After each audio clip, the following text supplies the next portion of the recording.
Big TV భక్తి సమాచారం WhatsApp ఛానల్లో జాయిన్ అవ్వండి. అన్ని విశేషాలు ఎప్పటికప్పుడు తెలుసుకోండి. అమావాస్య రోజు ఈ చేతబడులు కావచ్చు, లేకపోతే ఈ వశీకరణాలు ముఖ్యంగా ఈ నవరాత్రుల్లో చూసుకుంటే ఇప్పుడు అమావాస్య ముందు ఆ రోజు ఖచ్చితంగా వశీకరణ లేకపోతే చేతబడులు చేయడానికి ఎక్కువ అవకాశం ఉంటుంది. ఆ అమావాస్య రోజు కనుక చేస్తే దాని ఫలితం ఎక్కువగా ఉంటుంది అని కొంతమంది అంటున్నారు. దాంట్లో వాస్తవం ఉందంటారు. క్షుద్ర దేవతల పూజలు ఉంటాయి కదమ్మా. ఇప్పుడు దేవుడు నువ్వు అనుకుంటాం కదా, రాముడు అని చెప్తున్నావు కదా. రాముడు ఆటోమేటిక్ రావణాసుడు ఉన్నట్టే కదా. రాముడు మాత్రమే ఉండి రావణాసుడు లేడంటే ఎట్టా? రాముడు ఉన్నాడు, రావణుడి మీద యుద్ధం చేశాడు, గెలిచాడని చెప్తున్నాం మనం. రాముడు ఎలా అయితే ఉన్నాడు, రావణుడు ఉన్నాడు కదా. అంటే దేవుడు రాక్షసుడు ఉన్నారు. అలాగే మంచి అనేది ఎట్లా అవుతుందో చెడు కూడా ఉంటుంది కదా. మంత్రము ఉంది, తంత్రం ఉంటుందిగా. తాంత్రికము అంటే ఒక వస్తువుని కానీ, ఒక వ్యక్తిని కానీ, ఒక శక్తిని కానీ తొందరగా రిసీవ్ చేసుకున్న తపనతో చేసేటువంటి ప్రయత్నం ఇది. ఇప్పుడు మన ఇంట్లో కరెంట్ ఎంత కావాలి మనకి? కొంత వోల్టేజ్ 400 వాట్స్ 200 వాట్స్ ఎంత ఉంటుంది మనకి, 150 వాట్స్ ఉంటుంది. పైన మెయిన్ లైన్లో వెళ్తున్నటువంటి 440 kV వెంట పెట్టుకుంటావా? ఎందుకు పెట్టుకోము? అది కరెంటే కదా.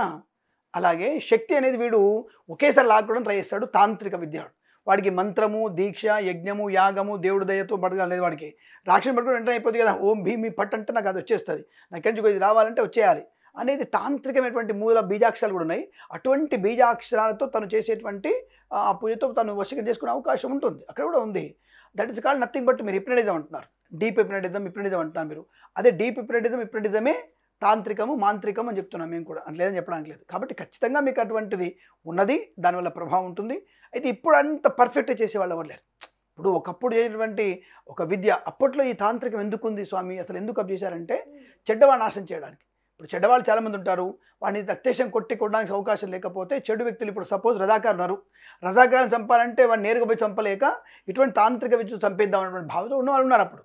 ఇప్పుడు ఈ 100 ఏళ్లలో నేర్చుకున్న వాళ్ళు ఎవరు లేరు. అంతకుముందు అంత గరిష్టంగా ఉండేది. వాడి స్వార్థం కోసం ఎప్పుడు అటువంటి తాంత్రిక చదువుకోవాలి. కానీ ఈ రోజుల్లో ఇప్పుడు వాడు చదువుకుంటారు కాబట్టి ఆ సబ్జెక్ట్ అనేది ఇంకా పూర్తిగా రాలా ఎవరికి. సరే సగం చేయబట్టి ఆ సగమే ఇటువంటి తలకాయ నొప్పులు, వాడు సూసైడ్ చేసుకోవడం, వాడి పళ్ళు కట్టుకోవడం, కొట్టేసుకోవడం, ఇట్లాంటివన్నీ జరుగుతున్నాయి. కాబట్టి పూర్తిగా చేసేవాళ్ళు లేరు. బట్ మీకు ఇంకొకటి సాక్ష్యాధారాలు కావాలంటే మన ఫేమస్ నవల రచయిత ఎండమూరి వీరేంద్రనాథ్ గారు, మీకు చెప్పే ఉంటుంది నేను, ఆయన రాసినటువంటి తులసిదళ నవల ఒకటి ఉంది. తులసిదళం మీకు ధైర్యం ఉంటే ఎప్పుడైనా రాత్రిపూట, రేపు వచ్చి అమావాస్య రోజు రాత్రిపూట చదవండి. మీరు నైట్ లైట్ ఆఫ్ చేసుకొని చదవండి, లైట్లు పెట్టుకొని, మళ్ళీ పుస్తకం లైట్ పెట్టుకొని.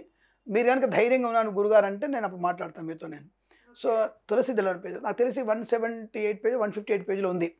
ఆయన ఒరిస్సాకి వెళ్ళి అక్కడ తాంత్రిక జరుగుతున్నా చూశాడు ఆయన. ఎండమూరి వీరేంద్ర పేరు చెప్తాను, అందుకే నేను ఏదో అనామకుల పేరు చెప్పట్లా. సుప్రసిద్ధమైనటువంటి నవల రచయిత వీరేంద్ర గారు ఆయన పుస్తకంలో తులసిదళ నవలలో రాశాడు. నేను ప్రత్యక్షంగా అక్కడికి వెళ్ళాను, బీహార్ ఒరిస్సా సంథింగ్ వెళ్తే అక్కడ శివాల మీద పూజలు చేయడం అనేది చూశాడు ఆయన. గగ్గురు పడుతున్నాడు, ఒళ్ళు గగ్గురు పడుతున్నాడు ఆయనకి. సో అటువంటివి ఉన్నాయి, లేమని కాదు. బట్ ఇప్పటి కాలంలో అవి లేవు. కాబట్టి అమావాస్య రోజున అటువంటివి చేస్తే ఫలిస్తాయి అనే విషయం వాస్తవం. దానివల్ల ప్రయోజనం కూడా ఉంటుంది. కానీ వ్యక్తిగత ప్రయోజనం కన్నా లోక కళ్యాణ ప్రయోజనానికి ఉపయోగిస్తే మంచిది. ఉపయోగించే వాళ్ళు లేరు కాబట్టి అది ఆ చదువు మధ్యలో నాశనం అయిపోతూ ఉంది అంతవరకు. అయితే గురుగారు చాలా మటుకు చూసుకుంటే అమావాస్య రోజు చనిపోయిన వాళ్ళు కానీ లేకపోతే పుట్టిన వాళ్ళకి నెగిటివ్ ఎనర్జీ ఎక్కువగా ఉంటుంది, దెయ్యాలు కనిపిస్తూ ఉంటాయి, ఇలాంటివి చెప్తూ ఉన్నారు. మరి దీంట్లో వాస్తవం ఉంది అంటారు? ఒకటి, అమావాస్య రోజు చనిపోవడం అనేది నక్షత్రానికి సంబంధం ఉంటుంది. నక్షత్రము, తిథి, వారానికి 3 కనుక కలిస్తే మాత్రం వాళ్ళ యొక్క ప్రేతాత్మ సంతృప్తి పడదన్నటువంటి భావన ఖచ్చితంగా ఉంటుంది. తిథి, వార, నక్షత్రం ధర్మయాత్రలో చెప్పబడింది. అలాంటి టైంలో చనిపోతే ఇల్లు కూడా వదిలిపెట్టమని చెప్పారు. ఇంటికి పట్టుకొని ఉంటుంది ప్రేతాత్మ అనేది. అది ఉంటుందంటే దట్ ఈస్ నథింగ్ బట్ ప్రేతాత్మ మీన్స్ మీరు సినిమాలో చూపించే వెలుగు కాదు. అది ఒక టైప్ ఆఫ్ ఎనర్జీ, ఒక type of energy. Can't see, perfect చూడడానికి ఉండదు. ఆ ఎనర్జీ ఇంటికి పట్టుకొని ఉంటుంది. ఇంట్లో మనకు ఉండగానే అరగదు, నిద్ర రాదు, తలనొప్పి, హెడేకులు, ఉద్యోగంలో టెన్షను, ఇదంతా కలిగిస్తూ ఉంటుంది. ఎందుకు కలిగిస్తుంది? ఆ ప్రేతకి తన వాళ్ళ మీద ఉండేటువంటి ప్రేమ వల్ల వాళ్ళని ఆవరించుకుంటూ ఉంటుంది ఒక ఆరాగా. దానివల్ల వాళ్ళు ఏ పని చేసినా పర్ఫెక్ట్ అవ్వదు, ఒక పూజ చేసినా ప్రశాంతంగా ఉండదు. కాబట్టి అట్లా అమావాస్య కొన్ని నక్షత్రాల్లో, అంటే ఇప్పుడు రేవతి నక్షత్రం అమావాస్య మంగళవారం అనుకో, తప్పకుండా ఆ ఇల్లు మీరు 6 నెలలు వదిలిపెట్టాల్సిందే.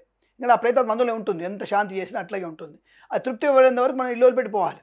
దానికోసం అంతే చెప్పారు. కాబట్టి చనిపోవడం విషయంలో మీరు అన్నది కరెక్ట్. కానీ పుట్టిన విషయంలో చాలామంది అమావాస్య రోజు పుడతారు. మరి ఇదే అన్నట్టు అనుకుంటున్న వ్యక్తులు, అమావాస్య పుట్టిన వాళ్ళకి నెగిటివ్ అనేటువంటి అన్న వాళ్ళకి మరి దీపావళి రోజున అమ్మవారు ఎలా పుట్టింది? అమావాస్య పుట్టగానే ఆడపిల్ల పుట్టింది, అమావాస్య లక్ష్మీదేవి పుట్టింది ఎలా అన్నారు మీరు? సో అంటే ఆడపిల్ల అమావాస్య పుడితే లక్ష్మీదేవి అన్నారు కదా ఆటోమేటిక్గా. అంటే ఇక్కడ మీకు నెగిటివ్ లేనట్టే కదా. కాబట్టి పుట్టిన వాళ్ళకి ఎటువంటి దోషాలు ఉండవండి. ఆ నక్షత్రానికి దోషం నక్షత్ర ప్రధానంగా ఉంటుంది. చనిపోయేటప్పుడు మాత్రం తిథివార నక్షత్రాన్ని పట్టుకొని నెగిటివ్ అని చూసుకోవాలి. పుట్టినప్పుడు అమావాస్య పుట్టిన అటువంటి దోషాలు ఏమి ఉండవు. దాని గురించి మీరు కంగారు పడక్కర్లేదు.